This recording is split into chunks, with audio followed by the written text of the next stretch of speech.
کہ آپ لوگ جو ہم سب جو خامخواہ کے غموں میں خامخواہ کی پریشانیوں میں جا رہے ہیں تو نہ جایا کریں, لائف کو انجوائے کریں. اللہ نے ہمیں اصل میں خوشیاں دی ہیں, ٹینشنیں تو صحابہ نے اٹھائی ہیں, سمجھ رہے ہو, پریشانیاں تو ان لوگوں نے اٹھائی ہیں, میدان جنگ میں کٹتے تھے, شہید ہوتے تھے, بھوک کے اس سے یہ حالت ہوتی تھی. قرآن کہتا ہے او مسکینن ذا متربہ, ایسے مسکین کو کھانا کھلاؤ جس کو بھوک نے اس کے پیٹ کو مٹی سے ملا دیا ہو, زمین پہ پڑ جاتے ہیں نا بھوک کی وجہ سے. وہ لوگ تھے اصل میں جن کو پریشانی تھی غربت کی, مہنگائی کی. ہمیں وہ پریشانیاں نہیں ہیں, ہم غریبیوں پہ اعتماد کر کے بیٹھ گئے ہیں. تو خوش رہنا سیکھو. اللہ کو یہ نا ٹیڑے میڑے چہرے پسند نہیں ہے. ہر وقت مصیبت میں یار یہ نہیں ہو رہا, یہ نہیں مل رہا, یوں نہیں مل رہا, ایسے نہیں ہو رہا, یہ اللہ کو خوشی نہیں ہوتی, اللہ کو غصہ آتا ہے. دیکھو ایک باپ اپنے بیٹے کو کھلاتا ہے, پلاتا ہے, اس کو مختلف چیزیں دے رہا ہے, بلکہ باپ سے زیادہ شوہر کی مثال زیادہ اچھی طرح سمجھ میں آئے گی. ایک شوہر ہے اپنی بیگم کو کھلاتا بھی ہے, پلاتا بھی ہے, اس کو شاپنگ بھی کراتا ہے, اس کو تمام نعمتیں دے رہا ہے. بیگم ہر وقت منہ بنا کے بیٹھی رہتی ہے. کتنا غصہ آئے گا نا مرد کو, کیونکہ ہم لوگ آدمی ہیں نا, ہم لوگ کو پتہ ہے ان چیزوں کا. کتنا غصہ آتا ہے نا. آدمی کہے گا بیگم کبھی منہ پہ مسکراہٹ بھی لے آیا کرو, کبھی اچھا بھی بول دیا کرو. ایک آدمی کسی کے گھر گیا, میزبان نے کہا یہ کھانا کھائیے, مہمان نے کہا نہیں, میزبان نے کہا کبھی اچھا بھی کھا لیا کریں, آ جائے کھانا کھا لیں, ٹھیک ہے نا. تو کتنا غصہ آتا ہے نا آدمی کو ناشکری بیوی پہ. بھائی بیگم کبھی منہ سے اچھا بھی بول دیا کرو. تو اس کو اتنا غصہ نہیں آتا, آپ کو اتنا غصہ نہیں آتا جتنا اللہ کو آتا ہے کہ ان کو ساری نعمتیں مل رہی ہیں, ساری خوشیاں, کھا رہے ہیں, پی رہے ہیں, سو رہے ہیں. ان کو ٹینشن اس کی ہو رہی ہے میرا بچہ سٹی اسکول میں کیوں نہیں پڑھ رہا, بیکن ہاؤس میں کیوں نہیں پڑھ رہا, اور مجھے ذاتی گھر کیوں نہیں مل رہا. اللہ کو غصہ آتا ہے ان چیزوں پہ. تو اللہ کو خوش لوگ پسند ہیں, سمجھتے ہو. غمزدہ لوگ اللہ کو بالکل بھی پسند نہیں ہے. غم صرف ایک اٹھاؤ, آخرت کا. غم کون سا اٹھاؤ؟ آخرت. میں آپ کو بتاؤں, ہم نے اللہ والوں کو دیکھا ہے, ان کو جب کوئی دنیا کی مصیبت پہنچتی ہے نا تو ان کو غمزدہ ہوتے ہوئے شرم آ رہی ہوتی ہے. غمزدہ ہوتے ہوئے شرم آ رہی ہوتی ہے کہ اللہ کو کیا منہ دکھائیں گے. اللہ کہے گا اتنی خوشیاں تجھے دی ہیں. ہمارے حضرت مفتی رشید احمد صاحب رحمہ اللہ آخر عمر میں بیمار ہو گئے, تو جب کوئی ان کے پاس عیادت کے لیے جاتا نا تو ایک عالم آئے ان کی خدمت میں, عیادت کے لیے گئے اور کہنے لگے آپ کو دیکھ کے بڑی ٹینشن ہو رہی ہے. تو حضرت نے فرمایا مجھے تو ہو نہیں رہی, آپ کو پتہ نہیں کیوں ہو رہی ہے. انہوں نے فرمایا کہ میری عمر 70 سال سے زیادہ ہو گئی ہے, اب بھی بیمار نہیں ہوں گا تو کب ہوں گا بیمار بھائی. اب تو اس عمر میں تو زیادہ تر لوگ مر چکے ہوتے ہیں, ہم زندہ ہیں, اس پہ غنیمت ہے بھائی.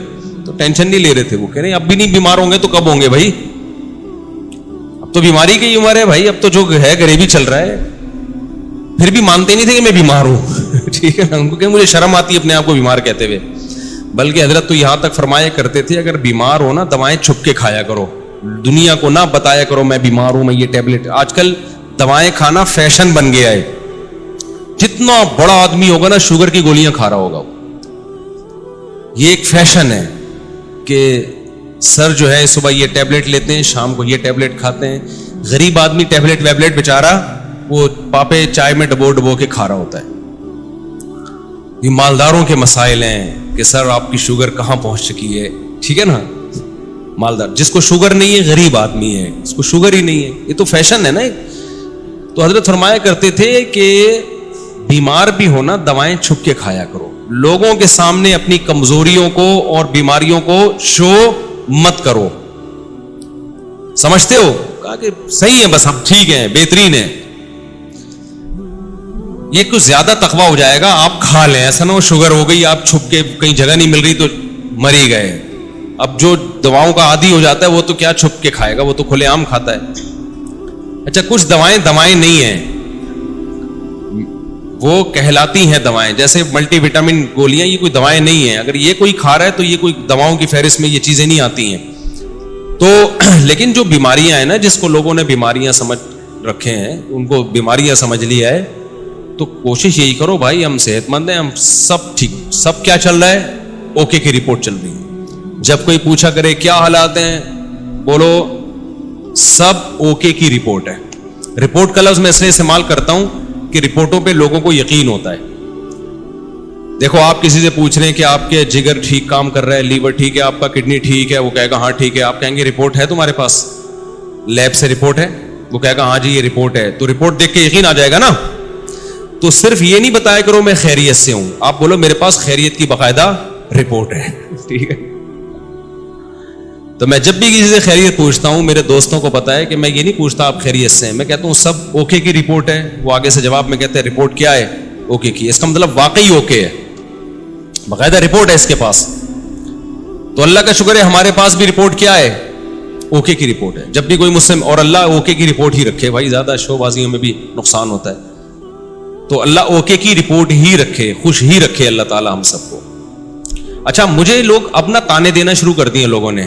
پہلے جب میں بیان کرتا تھا نا اوکے کی رپورٹ ہے, 4 شادیاں 3 شادیاں, لوگ ایسے سنتے تھے ماشاءاللہ کتنا اچھا بیان. اب پتہ ہے کیا ہے, ابے اوکے کی رپورٹ تو ہوگی نا جب ریوو میں گھوم رہے ہیں. ہاں, جب پیسہ آ رہا ہے تو رپورٹیں کیا ہوں گی؟ اوکے کی ہوں گی نا. یہ جو کھلکھلا رہے ہیں ممبر پہ, یہ اس کے پیچھے کیا ہے؟ پیسہ ہے. تو میں کہتا ہوں کہ ہم تو اللہ کا شکر ہے خوشی ہیں الحمدللہ, ہمیشہ سے اللہ نے خوشی رکھا ہے. ہماری ضرورتیں اتنی محدود ہیں اور اللہ خوشی رکھے ہمیں. لیکن لوگ نا کسی حال میں الحمدللہ خوش نہیں ہیں.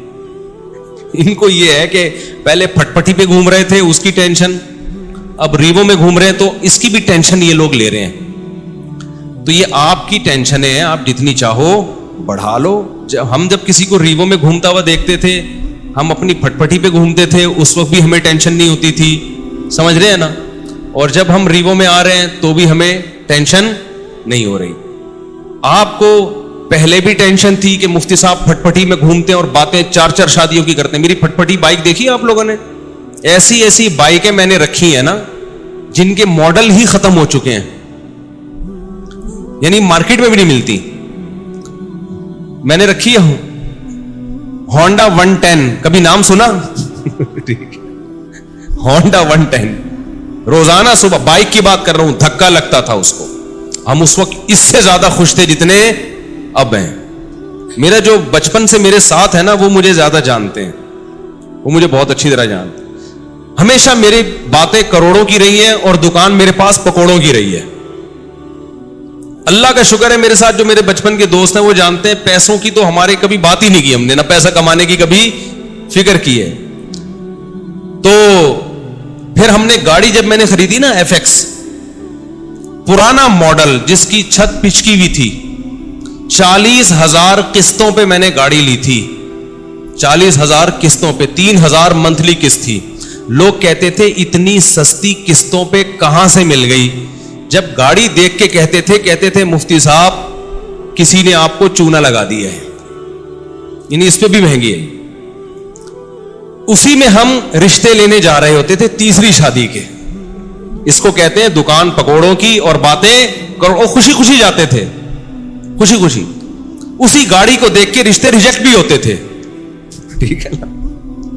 پھر بھی ہم اب سے زیادہ خوش تھے الحمدللہ. اب سے جتنے اب خوش ہیں اس سے زیادہ خوش تھے. تو نہ ہم FX میں ہم پریشان تھے. میں تو اس پہ خوش ہو رہا تھا یار ہماری اوقات تو FX کی بھی نہیں ہے. 40,000 قسطوں پہ منتھلی. وہ خریدی کیوں میں نے, میرے پاس سہراب موٹر سائیکل تھی. سہراب کا نام سنا ہے؟ اچھا, اصل میں میرے پاس تھی GTO 125. میرے والد صاحب کا جب انتقال ہوا نا, پیسے ملے, ہم نے کہا اب گاڑی ہلکی نہیں رکھے. ہمارے شوق ہمیشہ سے بادشاہوں والے رہے ہیں. اس وقت کراچی میں GTO 125 کاواساکی سے بہتر کوئی بائک نہیں ہوتی تھی. جو کراچی کے لوگ ہیں وہ جانتے ہیں, سب سے لگژری بائک یہی تھی. تو میں نے وہ خریدی تھی اور اس کو میں نے 20,000 کلومیٹر تک چلایا ہوگا کم از کم, کیونکہ 70 کلومیٹر تو جامعہ الرشید آنے جانے کی ڈرائیو تھی میری نیول کالونی سے. ایسی لگژری بائک ہم نے رکھی ہوئی تھی. پیسہ بچاتے نہیں تھے ہم, اس کی ٹنکی میں ہی جو بھرنے میں پیسہ لگتا تھا. تو ہم نے ہمیشہ سے سوچا کیا ہے, اوپر ہی کا سوچا ہے. جس کو بچانے کی فکر ہوتی ہے نا وہ مالدار بننے کا شوق ہوتا ہے, وہ ٹینشن لیتا ہے. ہمیں مالدار بننے کا شوق شروع سے الحمدللہ تھا ہی نہیں. ہم نے کہا جو ہے یار انجوائے کرو لائف کو, بیویاں بھی رکھو, بائکیں بھی رکھو, ٹھیک ہے نا, اور کھاؤ بھی اچھا. 3 چیزیں ہمیشہ سے خاندانی رکھنے کی کوشش کی ہے میں نے. ایک شادی پہ خرچ کرو, دوسرا خوراک ہمیشہ ٹائٹ ہے میری, ایسی خاندانی خوراک ہمیں, بھائی زبان کی لذت جو ہے اس کا کوئی آلٹرنیٹ نہیں ہے, خوراک پہ کمپرومائز ہی نہیں کیا, ہمیشہ اچھا کھایا ہے الحمدللہ. میں کھاتا تھا نا مدرسے میں, تو طلبہ سمجھتے تھے بڑا ہی لینڈ لارڈ ہے, کوئی قرضے مانگ رہے ہوتے تھے مجھ سے, قرضے, اور جس وقت جس چیز کا دل چاہا کھا لیا, جتنے پیسے ہیں نا کھا لو بس, ٹھیک ہے, بچانے کے کیا کرنا ہے یار. تو ہم نے بائک رکھی ہوئی تھی, جب میں پیٹرول ڈالتا تھا اس میں ٹینکی بھرنے میں ٹائم لگتا تھا, لوگ دیتے پتہ نہیں کون لینڈ لارڈ ہے یہ, حالانکہ بس وہ پیٹرول ہی کے ٹوٹل پیسے ہیں, اب ختم, بچایا کچھ نہیں, کیونکہ ہمیں مالدار بننے کا بالکل بھی شوق نہیں تھا. اسی طرح پھر کیا ہوا ہے کہ جب وہ ابا کی وراثت ملی, ہم نے جی ٹی او 125 خریدی اور پیسے کاروبار میں لگا دیے کہ چلو جی منتھلی ارننگ ہوگی. وہ میں نے واقعہ کئی بار سنایا ہے, سارے پیسے کاروبار میں ڈوب گئے. لوگ الحمدللہ جس کو دیتا گیا وہ لے کے بھاگتے رہے الحمدللہ. اس کے پھر مجھے نتیجہ یہ نکلا کہ پراٹھے میں چھوڑ نہیں سکتا تھا, تو بائک مجھے بیچنی پڑ گئی ہے. سمجھ میں آ رہی ہے بات؟ اب خوراک میں اور بائک میں جب ٹکراؤ ہوگا تو بائک کو قربان کر دو, خوراک کو قربان مت کرو. اچھا بچے بھی تھے گھر میں, ان کے بھی خرچے تھے, بائک بیچ کے پھر ہم نے سستی بائک خریدی سہراب, اب پتہ نہیں آتی, اتوار بازار نہیں ویسے پرانی. اب جب ہم نے سستی بائک خریدی اس کو لے کے ہم بھی گھومتے تھے, ہمارے دوست احباب بھی, مفتی صاحب بائک چاہیے تھوڑی دیر کے لیے, مل جائے گی, لے جا بھائی تو سستی بائک ہے, جو چاہے لے جائے اس کو. وہ کیا ہوا, اس کا لاک ہی نہیں تھا, اتنی سستی تھی, تو وہ بھی چوری ہو گئی اللہ کے فضل سے. ایک دن مسجد میں کوئی نمازی بھائی آئے, انہوں نے دیکھا کہ یہ لاوارث بائک ہے اور ایگنیشن اس کا لاک ہی نہیں ہوتا, تو وہ لے گئے اللہ کے فضل سے. نماز انہوں نے پڑھی, انہوں نے کہا اگلی نماز میں یہ گناہ معاف ہو جائے گا. میں جب آیا تو بائک ہی نہیں ہے. اب میں نے کہا یار اب میں گاڑی خریدوں گا. دکان پکوڑوں کی باتیں کون سی, یہ میں واقعات آپ کو موٹیویٹ کرنے کے لیے سنا رہا ہوں. اور جو لوگ مجھ پہ تانے کرتے ہیں نا, اب ریمو ویجی میں گھوم رہا ہے تو باتیں تو کرے گا ایسی, تو یہ موٹیویٹ کر رہا ہوں میں. ہر آدمی کا اپنا اسٹائل ہوتا ہے نا موٹیویٹ کرنے کا. تو میں نے کہا اب سہراب چلی گئی ہے, اب ہم کیا لیں گے, گاڑی ہی لیں گے, 4 پہیوں پہ آئیں گے. بھائی بائکیں بہت ہو گئی, 4 پہیوں پہ آئیں کہاں سے, 25,000 کی سہراب خریدی تھی, وہ بھی چوری ہو گئی. تو اب ہم کیا کریں گے بھائی. پھر ہم نے کیا کیا, میں نے کہا کہ ایک دوست سے, بھائی یہ جو اشارہ کر رہے ہیں بیٹھ جائیں نا, جو کھڑے نہ ہو. تو میں نے کیا کیا, میں نے کہا کہ اب میں گاڑی خریدوں گا. گاڑی کہیں مل نہیں رہی تھی, تو پھر ایک شاگرد کے پاس سے 40,000 قسطوں پہ مل گئی گاڑی ہمیں, FX. چاروں ٹائر اس کے پنچر تھے, چھت اس کی نیچے پچکی ہوئی تھی. ہم وہ جنازہ اٹھا کے لے آئے گھر میں. تو اب میں مسجد کا امام ہوں, تو بہت سارے مریدین نے مل کے نا ٹھک ٹھک ٹھک اس کو بنانا شروع کر دیا. پیسے نہیں لگائے, یوں کیا, چھت اوپر ہو گئی اس کی. FX میں یہ بڑی بات ہے کہ ڈینٹنگ پینٹنگ کا زیادہ, ہاتھ سے ہی ڈینٹنگ پینٹنگ کا کام ہو جاتا ہے اس میں. تو بہرحال ہمیں اس کی خوشی تھی کہ گاڑی آ گئی ہمارے پاس, رشتے مانگنے میں آسانی ہو گئی ہمیں. تو اس میں تھوڑے تھوڑے تھوڑے تھوڑے تھوڑے تھوڑے پیسے لگا کے میں نے کیا کیا, بالآخر اب میں نے کہا یہ بہت بہت کام نکال رہی تھی وہ. میں نے کہا جیسے کسی نے مجھے پہنائی ہے تو اب یہ کسی اور کو پہنا دو آپ. یہی حل ہوتا ہے پرانی چیزوں کا, بیوی کے علاوہ جتنی بھی پرانی چیزیں آپ اب کیا کر دو, دوسرے کو پہنا دو. میں نے کہا بہت تھک گیا ہوں اس پہ, سارے پیسے اسی میں لگ رہے تھے. تو ہم اتوار بازار گئے, وہ 80,000 میں پہنا دی ہم نے. اتنا اس پہ تھوڑا تھوڑا کر کے لگ چکا تھا کہ مجھے اس کے 80,000 مل گئے. بڑی بات تھی اس زمانے میں 80,000. برکت دیکھو نا کیسی ہوتی ہے. ہم نے کیا کیا, اب آپ کی طرح یہ نہیں کہ بچوں کو سٹی اور بیکن ہاؤس میں پڑھانا ہے یا بچے روکنے, ہم نے پیدا ہی نہیں ہونے دینا. اس وقت بچے تھے چھوٹے, ابھی ان کی تعلیم کا خرچہ نہیں تھا, بہت چھوٹے بچے تھے میرے اس وقت, خوراک پوری ہو رہی تھی ان کی. جب بڑے ہوں گے, اسکول کا ٹائم آئے گا, اس وقت سوچیں گے. یہ ابھی تھوڑی سوچنے کی چیزیں ہیں. ہم خود بھی تو کسی کے بچے ہیں نا. ابھی میں اپنے والد صاحب کے بچوں کا سوچ رہا تھا, یعنی میں اپنا. تو ہوا یہ کہ ہم نے وہ خرید لی, آپ کی اللہ بھلا کرے, شیراڈ لے لی میں نے, 1.5 لاکھ کی ملی, 80 کیش دیے اور 5,000 قسطیں. وہ محلے میں کہیں سے ملی. ہم آ گئے کس پہ, شیراڈ پہ. تو شیراڈ میں گھوم رہے ہیں بھائی, اس پہ خوش ہو رہے ہیں. یار ہماری اوقات تو سہراب کی بھی نہیں تھی, اللہ نے کیا دلا دی, شکر کی توفیق مل رہی تھی نا, مجھے شکر کی توفیق مل رہی تھی. لوگ میں کہتے یار میری اوقات تو نہیں ہے, ہم تو مولوی لوگ ہیں, ہماری تنخواہیں دیکھو, جذبے دیکھو ہمارے, تو یہ گاڑی مل, میں تو اس پہ واقعی بہت خوش ہوتا تھا. ایک دفعہ میں گاڑی لے کر گیا ہوں, کسی بڑے جلسے میں میرا خطاب تھا, لوگ لینڈ کروزر میں بڑی بڑی گاڑیوں میں آ رہے تھے, میری بھی بڑا استقبال ہوا. میں گیا, ہمارے دوستوں نے کہا مفتی صاحب ایف ایکس میں نہیں بیٹھنا, جا کے آپ کی پرسنالٹی پہ یہ ایف ایکس سوٹ نہیں کر رہی ہے, کیونکہ یہاں بڑے بڑے علماء آئے ہیں بڑی بڑی گاڑیوں میں. میں نے کہا ایسی کی تیسی بھائی, ہم کس میں بیٹھیں گے, اپنی ایف ایکس میں. تو اللہ نے بے عزتی لکھی ہوئی تھی, جب میں بیٹھا ہوں تو چلی بھی نہیں رہی تھی, 6 آدمیوں نے دھکا لگایا اس کو. یعنی وہ جتنی عزت بچانا دوست چاہ رہے تھے نا, تو وہ, اور ہم نے انجوائے کیا. ہم نے کہا بھائی ان چیزوں میں عزت ذلت بولو نا, نہیں ان چیزوں کیا ہوتا.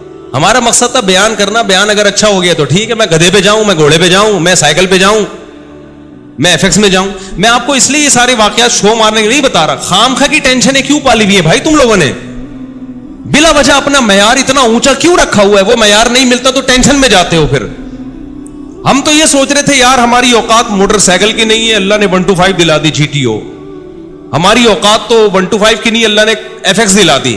ہماری اوقات تو ایف ایکس کی ہے, اللہ نے شیراٹ دلا دی. نہیں یاری بات سمجھ میں, ہم شیراٹ میں گھوم رہے ہیں بھائی, بڑا انجوائے کر رہے ہیں. وہ شیراٹ بھی گئی, کیسے گئی, بڑا دکھ بھلا واقعہ ہے. مجھے ایک فراڈی مل گیا, بس فراڈی بہت ملے ہیں. وہ شیراٹ, اس میں ایک آخری جو دھچکا لگنا تھا نا مجھے, شیراٹ بک گئی میری. اب جب شیراٹ گئی تو ہم پھر روڈ پہ آ گئے. ٹھیک ہے, تو میں پھر یہاں سے بسوں میں جاتا تھا, W11. اب میں اس وقت مشہور ہو چکا تھا, تو مجھے W11 میں لوگ پہچاننے لگے تھے, مفتی صاحب آپ بس میں, 2 منٹ کی چرنگی ہے نا یہاں پہ, مجھے اچھی طرح یاد ہے. میں آ رہا تھا وہاں اترنے, یار آپ بس میں, تو میں کہا بھائی میرے بس میں ہی جانا رہ گیا ہے ابھی, اس کے علاوہ میرے بس میں ہے نہیں. تو میں خوش تھا اس پہ, اور اللہ کی قسم خوش تھا, اوپر سے نہیں کہ میں وہ کر رہا ہوں, میں بہت خوش تھا الحمدللہ کہ یار میری ضرورت تو اس کی بھی نہیں ہے, اللہ مجھے بس کا کرایہ تو ہے نا, ورنہ بہت سے لوگ تو بس کا کرایہ نہیں ہوتا. جذبے اسی طرح, رشتے نہیں, گلگت جا رہا ہوں رشتوں کے لیے. لوگ کہہ رہے ہیں آپ کے پاس ہے کیا, بھائی میری ٹوٹل میری یہ ارننگ ہے منتھلی, اس میں اللہ کا شکر ہے گزارا اچھا ہو رہا ہے, تو آپ کی بچی کا بھی گزارا ہو جائے گا. انہوں نے کہا نہیں ہوگا. ہم نے کہا جاؤ, نہیں ہوگا تو باڑ میں جاؤ. ٹھیک ہے نا, کسی کے سامنے بھیک تھوڑی مانگنی ہے, ایسی کی تیسی. اچھا خیر, پھر مل بھی جاتے ہیں رشتے. تو اسی غربت میں ہماری تیسری بھی ہو گئی الحمدللہ. کتنی ہو گئی؟ تیسری. اچھا بھائی,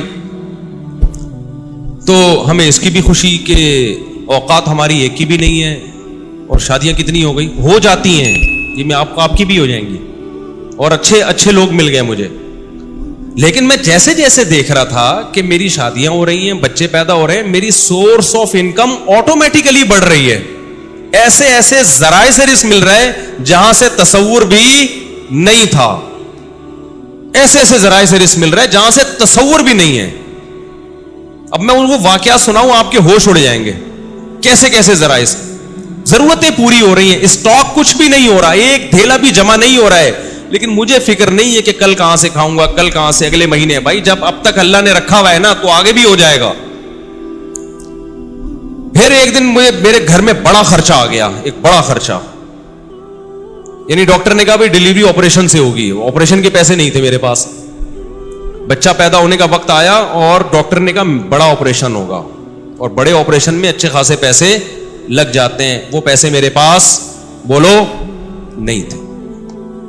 سمجھتے ہو کہ نہیں سمجھتے؟ تو میں کیا کرتا, بھائی کوئی بات نہیں بھائی. سسرال سے فون آیا, پیسوں کی ضرورت تو نہیں ہے. میں نے کہا بالکل ضرورت نہیں ہے. دوست احباب نے کہا پیسوں کی ضرورت تو نہیں ہے. میں نے کہا بالکل بھی ضرورت نہیں ہے, میرے پاس پیسے ہیں کہاں سے, مجھے نہیں پیسے. دماغ لڑایا کہ کیا کرو.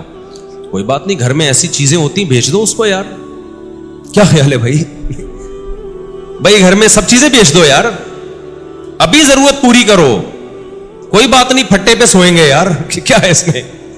بھیک مانگنے سے بہتر ہے لوگوں کے سامنے اپنی غربت, اور بھیک مانگنے سے بہتر ہے پھٹے پہ سو جاؤ. صبح رات کی بچی بھی, میں ایسے علماء کو جانتا تھا جن کی 2 بیویاں تھیں, سوکھی روٹی صبح قہوے میں ڈبو کے کھا رہے تھے وہ. نہیں یہی بات میرا خیال ہے, سمجھ لیں. ایسے غریب لوگ بھی میرے علم میں ہیں. تو ہم نے کہا یار ہم بھی کس پہ آ جائیں گے. تو اب میں نے غور لڑایا, تو مجھے ایک بکری نظر آئی اپنی, ایک اضافی. میں اس کے پاس گیا, اس سے میں نے معذرت کی. وہ ایک اضافی چیز تھی, اس کی طرف دماغ نہیں جا رہا تھا میرا. میں نے کہا میں آپ سے معذرت چاہتا ہوں, آپ کو بھیٹ چڑھانا پڑ گیا ہے مجھے. ٹھیک ہے, سمجھ میں آ رہی ہے بات. اللہ کا کرنا یہ ہوا کہ ہمارے ایک دوست آئے, بہت ہی قریبی جگری دوست, انہوں نے مجھے کچھ پیسے قرض میں دے دیے بغیر مانگے. ان کو پتا تھا کہ یار مفتی صاحب کے ابھی کیس ہے, ابھی اچانک ان کے لیے پیسوں کا انتظام کرنا مشکل ہوگا. وہ آئے, انہوں نے مجھے پیسے دیے. تو میں نے کہا بھائی میرا تو یہ تھا کہ کل بکری بیچوں گا اور یہ اپنے گھر کے سارا سامان بیچ کے, جو بھی بک سکتا ہے بیچ کے میں ان کے قرضہ ادا کر دوں گا. تو وہ مجھے خود دے کے چلے گئے. وہ معاملہ تو نمٹ گیا, بچہ ہو گیا الحمدللہ. وہ بچہ ماشاء اللہ اچھلتا کودتا ہے, قرآن اب تو بڑا ہو گیا. اس کو نہیں پتا, اس کو بھی یہ واقعہ نہیں پتا کہ تو کیسے پیدا ہوا ہے. گھر والوں کو بھی نہیں پتا, یہ بھی بتا دوں, میرے گھر والوں کو بھی معلوم نہیں, میرے سسرال کو بھی پتا نہیں. یہ پہلی دفعہ میں آپ کے سامنے شیئر کر رہا ہوں, اور یہ بھی اس لیے شیئر کر رہا ہوں کہ لوگ بہت تانے دیتے ہیں آج کل نا, الٹی الٹی باتیں بہت کر رہے ہیں میرے خلاف. تو میں نے کیا کیا, وہ ایک صاحب ہمارے قریبی دوست تھے, یہ نہیں کہ ان کے سامنے میں کہا پیسے ہی نہیں ہیں, یوں ہے یار. بعض دفعہ پیسے آدمی ایسے نہیں مانگ رہا ہوتا, رونا شروع کر دیتا ہے, اس سے اگلا خود ہی سمجھ جاتا ہے کہ پیسے نہیں. خیر جی, انہوں نے مجھے لون دیا قرضہ کہ کل دے دینا. اچھا, قرضہ بھی ایسا کہ میں نے کہا کل میں دے دوں گا. جب انہوں نے بہت اصرار کیا, میں نے کہا ٹھیک ہے, فوری تو جمع کرانے. میں نے کل میرے یہی تھا کہ اگلے دن کیا ہوا ہے کہ میں نے کہا بکری بھی اور یہ سب چیزیں بیچنے کے لیے میں نے بات کی. وہ میرے پاس آئے اور میں نے کہا آپ کا قرضہ آپ کو انشاءاللہ مغرب تک مل جائے گا واپس. انہوں نے کہا صاحب مجھے نہیں چاہیے. وہ دوست تھا, وہ کہتا ہے میں نے کبھی آپ کو کوئی گفٹ نہیں دیا, یہ میری طرف سے گفٹ ہے. میں نے کہا بھائی آپ کو واپس لینا پڑے گا. کیا میں کسی کا باپ بھی نہیں دے سکتا, نہیں لوں گا واپس. میں اندر اندر سے جتنا خوش ہو رہا تھا یہ میں جانتا ہوں, اور کون جانتا ہے؟ اللہ جانتا ہے. اندر سے جو میں خوش ہو رہا تھا نا کہ میری اتنی بڑی ٹینشن اس نے کیا کر دی, دور کر دی. اور ایسے آدمی نے جس سے کبھی گفٹ اور تحفے تحائف کا کوئی لین دین زندگی میں رہا ہی نہیں ہے. یعنی ایسا ہوتا ہے نا کہ بعض لوگ ہوتے ہیں جو تبادلے چل رہے ہوتے ہیں, ایک ایسا آدمی. تو میں اس کو بار بار اصرار کیا. اب کیا ہوا ہے کہ میرا دل تو چاہا کہ میں بے تحاشا شکر ادا کروں اس کا, لیکن میں نے شکر بھی زیادہ ادا نہیں کیا. پوچھو کیوں؟ اگر میں اپنی خوشی کا اظہار کرتا نا اس کے سامنے کہ میں بہت خوش ہوں, اس کے ذہن میں یہ بات آتی کہ یہ بیچارہ بہت غریب ہے تبھی اتنا خوش ہو رہا ہے, ورنہ اتنی رقم پہ کوئی اتنا زیادہ خوش بولتے کیوں نہیں ہے. میں سمجھا پا رہا ہوں اپنی بات. نارملی شکریہ ادا کیا میں نے, دعائیں بہت کی پھر اس کے لیے اللہ سے گڑ گڑا کہ اللہ اس نے میری اتنی بڑی ٹینشن دور کر دی, تو اس کے مال میں برکت دے, اس کے رزق میں برکت دے. اس کو کیا پتا کہ اس نے میرے ساتھ کیا ہے, لیکن میں نے اس کا زبان سے زیادہ شکریہ ادا نہیں کیا. کیونکہ آپ کسی کو ایک اماؤنٹ دیں اور وہ بچھا چلا جائے, اس کے دل میں آ سکتا ہے کہ لالچ پیدا ہو گئی, یہ دوبارہ بھی نکلوانا چاہ رہے ہیں. اس کے دل میں آ سکتا ہے اچھا یار ہمیں تو پتہ نہیں تھا ان کے مالی حالات اتنے خراب چل رہے ہیں, یہ اتنی سی رقم پہ اتنا خوش ہو جائیں گے. لیکن میں نے دعائیں اس کے لیے بہت. جب اللہ نے میری مالی حالات اچھے کر دیا, بہت اچھے حالات ہیں, پھر میں نے اس کو یہ واقعہ سنایا. میں نے کہا آپ نے جو 12 سال پہلے میرے ساتھ تعاون کیا تھا نا, آپ کو نہیں پتا تھا آپ نے کتنی بڑی خدمت کی, لیکن میں نے اتنی دیر آپ کے لیے بیٹھ کے دعائیں مانگی, اتنا بڑا احسان کیا آپ نے میرے اوپر. میں نے کہا اس وقت میں نے اس لیے شو نہیں کیا کہ آپ سمجھتے پتہ نہیں یار یہ کیا چل رہا ہے مارکیٹ میں, سمجھتا ہے کہ نہیں سمجھتا ہے. تو ایسے ہماری زندگی میں بہت کچھ آتا رہا. بہت سے رشتے ہمارے ریجیکٹ ہو گئے کہ جی اتنا تولہ سونا, اتنا. ہم نے کہا جاؤ اتنے تولے سونا. انہوں نے کہا قرض لے لیں. میں نے کہا ہم جب بچہ بیمار تھا تو ہم نے قرض نہیں لیا یار, تو ہم اب شادی کرتے ہوئے قرض لیتا ہوا اچھا لگے گا؟ آدمی لوگ بولیں گے ہماری ایک نہیں ہو رہی ہے, چوتھی کے لیے قرضے مانگ رہے ہیں. یہ تو عیاشی ہے نا. ہو گئی ٹھیک ہے, نہیں ہوئی تو بھائی ہم نے اس طرح سے اللہ کا شکر ہے زندگی گزاری. میں نہیں کہہ رہا کہ ہم سے کبھی کوئی اس بارے میں ہو سکتا ہے کچھ استغنا کے خلاف کام ہو گئے ہوں تو, لیکن مقصد آپ کو بتانے کا یہ ہے کہ ہم اس وقت بھی خوش تھے, اس وقت بھی خوش تھے. اول تو میں کہتا ہوں ڈاکٹروں کے پاس آپ ایسے ہاسپٹل میں لے کے کیوں جا رہے ہو بچوں کو جہاں آپریشن ہوتا ہے؟ یہ بڑا مسئلہ آج کل ڈاکٹروں نے بنا دیا, یہ خرچہ خامخواہ کے ذمے لگا دیا ہے آپ کے. خیر بچے بڑے ہوتے گئے تو سارے ہی خرچے پورے ہوتے گئے الحمدللہ. اب رپورٹ جو چل رہی ہے 15.5 کی رپورٹ چل رہی ہے, تو اب تک بھی سارے خرچے پورے ہو رہے ہیں. اور پھر چوتھی تو میری اب ہوئی ہے نا. لوگ کہتے ہیں اب تو مولوی صاحب ریوو میں گھوم رہے ہیں تو شادیاں تو ہوں گی. بھائی 3 جو تھیں وہ اس حالت میں تھوڑی تھیں. تو جب آپ بچانے کی فکر کرتے ہو, دولت مند بننے کی کوشش کرتے ہو, تو اسٹریس میں جاتے ہو. آپ کی بیسک ضرورتیں پوری ہوتی رہیں, خوش رہو, اللہ مزید پوری کرتا رہے گا, خوشیاں آتی رہیں گی, ٹینشنیں ختم ہوتی رہیں گی. اور میں اب بھی لوگوں کو کہتا ہوں کہ یہ جو میرے حالات ہیں کسی بھی وقت تبدیل بھی ہو سکتے ہیں. ایسی حالت اللہ کر دے, آزمائش میں ڈال دے کہ کھانے کو روٹی نہ رہے, اللہ بچائے ہمیں ایسی آزمائش, لیکن ہو سکتا ہے. پھر اس پہ یہ کوئی نہیں کہے کہ اچھا اتنی شادیاں, اتنے بچے, کھانے کو روٹی نہیں ہے. کوئی بات نہیں, ایک بچے میں بھی اللہ روزی چھین سکتا ہے اور 20 بچوں میں بھی اللہ روزی چھین سکتا ہے.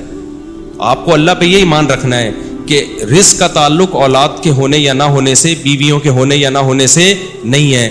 ہم نے ایسے لوگ بھی دیکھے 4 بیویاں خوش ہیں, اور ایسے بھی دیکھیں ایک بیوی کو کھلانے کے پیسے نہیں ہیں, اور ایسے کنوارے بھی دیکھیں کہ شادی نہیں کرتے پیسہ بچانے کے لیے, پھر بھی دیوالیہ ہو گیا ان کا. تو اللہ اگر عذاب دینا چاہے گا, ایک بچے کو ٹینشن بنا دے گا, اس کے کھلانے کے پیسے نہیں ہوں گے, اور کھلانے پہ آئے گا تو درجنوں بچوں کو بھی لگژری لائف دے دو گے تم. تو کبھی نسل مت روکو یہ سوچ کے کہ میں کھلاؤں گا کہاں سے. یہ پیغام ہے جو میں نے دینے کے لیے نا اتنی لمبی کہانی سنائی ہے آپ کو. یہ سچی کہانی ہے, یہ جھوٹی کہانی نہیں ہے. سمجھتا ہے کہ اس دور میں مجھے یاد ہے میرے پاس کمپنیوں کے اونر آتے تھے کہ آپ اپنا نام دے دیں اور ہم آپ کو اتنے % کمیشن دیں گے, صرف نام دے دیں آپ. مجھے لوگوں نے کہا مفتی صاحب آپ کا شہد کا بزنس ہے, آپ ایک دفعہ اناؤنس کر دیں. تو یہ کام میں نے نہیں کیا, کیونکہ مجھے یہ کام غیر اخلاقی لگتا تھا کہ میرا نام مشہور ہوا ہے مذہب سے, میں اس کو استعمال کروں تجارت میں. میں نے کمپنی بھی بنائی, بزنس بھی کیا, اب تک کر رہا ہوں, نہ کمپنی کا کسی کو بتایا اور نہ بزنس کا کسی کو بتایا.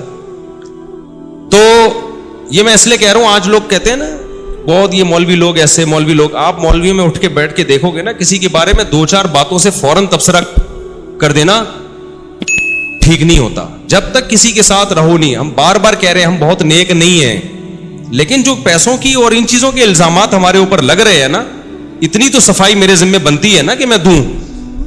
اور میرا فلسفے کی ایسی کی تیسی ہو رہی ہے. میں لوگوں سے کہتا ہوں اولاد کثرت سے پیدا کرو, زیادہ شادیاں کرو. لوگ فوراً کہتے ہیں ابے ان لوگ کے پاس تو ریوو میں گھومتے ہیں نا اس لیے یہ باتیں کر رہے ہیں. او بھائی ہم یہ باتیں کر رہے تھے, ہمارے پاس رکشے کے پیسے نہیں تھے, اور اس وقت ہماری اولادیں بھی تھی, بیویاں بھی تھیں. تو مجھے اس پہ غصہ آتا ہے کہ میری ساری جو 20 سال کی محنت ہے نا وہ لوگ 2 جملوں میں کیا کر دیتے ہیں, اڑا دیتے ہیں. تو پیسہ بھی اس میں, اولاد کی کثرت میں پیسے کا کوئی دخل نہیں ہے. تبھی تو دیکھو جتنا پیسہ ہوگا 2 بچوں کے درمیان وفا اتنا ہی زیادہ ہوگا. تو یہ سوچ کی بات ہے. دل بڑا ہوگا تو اولاد زیادہ ہوگی, اللہ پہ توکل ہوگا. دل چھوٹا ہے تو بچے کم ہوں گے, اللہ پہ توکل نہیں ہوگا. اور جب اللہ پہ توکل نہیں ہے, کروڑوں روپے میں بھی انسان ٹینشن میں ہوتا ہے, اور جب اللہ پہ توکل ہے تو کچھ بھی نہ ہو پھر بھی ٹینشن میں نہیں ہوتا. اس چیز کو سمجھنے کی ضرورت ہے. سمجھتے ہو؟ اچھا بھائی, اور یہ وہ ٹینشن ہے جو میں بار بار کہتا ہوں, اس ٹینشن میں تمہیں ثواب بالکل بھی نہیں مل رہا. اللہ کو غصہ آ رہا ہے کہ اتنی نعمتیں دی بھی ہیں, جب پیدا ہوا تھا کم بخت ماں کی چھاتیوں میں دودھ پیدا کر دیا, یہ بتانے کے لیے کہ میں تیری پیدائش سے غافل نہیں ہوں, مجھے سب پتا ہے کہ تجھے کیا ضرورت ہے. اتنی بڑی نشانی دیکھ کے بھی تو ٹینشن لیتا ہے کہ پتہ نہیں میرا کیا ہوگا. پھر اللہ کو غصہ آتا ہے, اور اللہ کا غصہ آنا پھر بجائے. تو آپ کو ڈبل نقصان, ایک ٹینشن کا نقصان, ایک اللہ کے غضب کو دعوت دینے کا نقصان. اس لیے خوش رہا کرو, ٹینشن صرف ایک ہی پالو, آخرت میں بنے گا کیا. صحیح ہے نا. اچھا, اس مضمون کو میں مکمل کرنے کے لیے کہہ دوں, بعض دفعہ طبعی طور پر کسی چھوٹے سے حادثے پہ ٹینشن ہوتی ہے. دیکھو ٹینشن کی 2 قسمیں ہیں, ایک عقلی اور ایک طبعی. اس کو سمجھنے کی ضرورت ہے. آپ کہہ سکتے ہو کسی بزرگ کو کوئی چھوٹی سی پریشانی آئی, وہ پریشان ہو گئے. آپ کو ہم نے تو سنا ہے کہ بزرگوں کو تو پریشانی نہیں ہوتی, وہ تو آخرت ہی کی پریشانی لیتے ہیں, دنیا کی نہیں ہوتی. دیکھو وقتی اور عارضی طور پر انسان کو غم ہوتا ہے, اس کو کہتے ہیں طبعی غم. یہ انسان کے بس میں نہیں ہے. مثال کے طور پر آپ کے 6 بچے ہیں, ایک مر جائے تو غم تو ہوگا نا. اب اصولی طور پر تو آپ کو خوش ہونا چاہیے کہ 5 بچے ہوئے ہیں نا, ابھی بھی میں بے اولاد تو نہیں ہوں, اللہ نے اولادیں دی ہیں مجھے. لیکن وقتی طور پر غم ہوتا ہے, یہ طبعی غم ہوتا ہے, یہ برا نہیں ہے, یہ ہر انسان کو ہوتا ہے. برا غم وہ ہے جو عقل سے ہو. دنیا داروں کو جو آج غم ہو رہے ہیں نا, وہ یہ سمجھتے ہیں ہم اس غم میں برحق ہیں, یہ غم ہونا چاہیے. یعنی ان کی عقل کہہ رہی ہوتی تم ٹھیک غم زدہ ہونا چاہیے, یہ غلط ہے. عقل کہے کہ یہ غم بنتا نہیں ہے, اور طبیعت کہے بھائی میں مجبور ہوں اس لیے ہو رہا ہے, تو وہ تھوڑے بہت جلدی غم پہ قابو پا لیتا ہے انسان. ایک مثال سے بات سمجھاتا ہوں. دیکھو آپ کو ڈیفنس میں 2000 گز کا بنگلہ تھا, آپ کا لگژری لائف تھی, وہ بنگلہ چھن گیا, آپ 1000 گز کے بنگلے پر آ گئے. اصولی طور پر تو اب بھی خوش ہونا چاہیے نا یار, 1000 گز کا بھی تو کم نہیں ہے.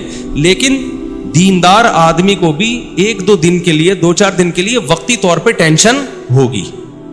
وہ ٹینشن اس کی ہوگی, وہ لگژری لائف میں تھوڑی سی کیا آ گئی ہے کمی, تو ظاہر ہے جب عادت چینج ہوتی ہے تھوڑا سا غم تو ہوتا ہے. لیکن عقل کہے گی بھائی غم کرنے کا ہے نہیں, تجھے ابھی بھی تو بہت سے اچھا ہے نا تو. وہ عقل کیا کرے گی, اس طبعی غم پہ قابو پا لے گی, 2-4 دن 6 دن میں ریلیکس ہو جائے گا. تو یہ طبعی غم وقتی طور پر یہ دینداروں کو بھی ہوتا ہے, یہ سب کو ہوتا ہے, یہ پیغمبروں کو بھی ہوتا تھا. دنیا دار کو کیا ہوتا ہے, اس کی عقل کہتی ہے کہ میرے ساتھ غلط ہوا ہے, میں 2000 میں رہتا تھا, میں 1000 کا بندہ نہیں ہوں, یہ میری انسلٹ ہے, میری توہین ہے. اس کی عقل کہہ رہی ہوتی ہے تیری انسلٹ ہوئی ہے, تیری توہین ہوئی ہے, تیرے ساتھ غلط ہوا ہے. اس کی عقل اس کے طبعی غم کو قابو نہیں پاتی, بلکہ اس کے طبعی غم کو اور زیادہ بڑھاتی ہے. اس سے پھر ڈپریشن میں جائے گا, خودکشی کی طرف جائے گا. تو یہ طبعی تو وقتی طور پر یہ طبعی طور پہ محبت بھی ہوتی ہے انسان کو, غم بھی ہوتا ہے. تو یہ شریعت میں برا نہیں ہے, کیونکہ یہ غیر اختیاری ہے. سمجھتے ہو کہ نہیں سمجھتے ہو؟